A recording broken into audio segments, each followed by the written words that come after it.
Any new administration that fails to pay sufficient attention to Africa risks the possibility of some unpleasant surprises, because Africa is of strategic and economic importance to the United States. There are more than 50 independent states in sub-Saharan Africa. Each one of those states has a vote of equal weight to that of the United States in the UN General Assembly or in the World Trade Organization. The sub-Saharan African states are an extremely important bloc. In addition, Africa has been a major zone of conflict. That conflict has important humanitarian consequences which very much engage the American people. That zone of conflict has also meant that Africa is the venue for more peacekeeping missions than any other part of the world.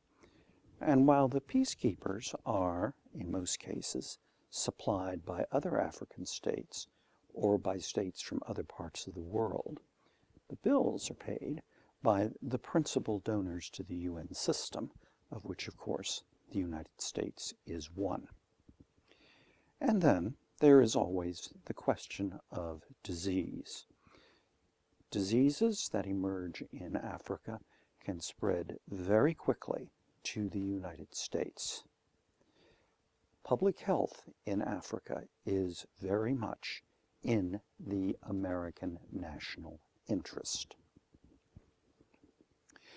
Management of our bilateral relationship with 50 different states is complicated by the fact that two of those states, Nigeria and South Africa, are much bigger than the rest of them and much more important strategically to the United States.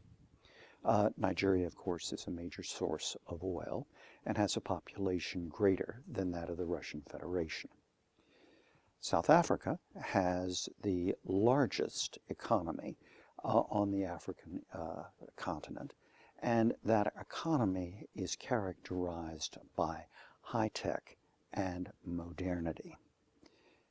And yet, Nigeria and South Africa are very often rivals. For example, they both seek a permanent African seat on the UN Security Council. Hence, any new administration will have to manage its relationship with those two states in a way that does not turn into a zero-sum game.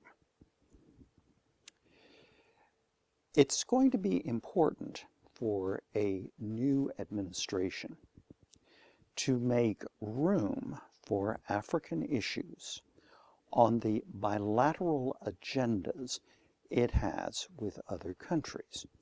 China immediately comes to mind, but there's also Brazil, there is also India, there is also Russia.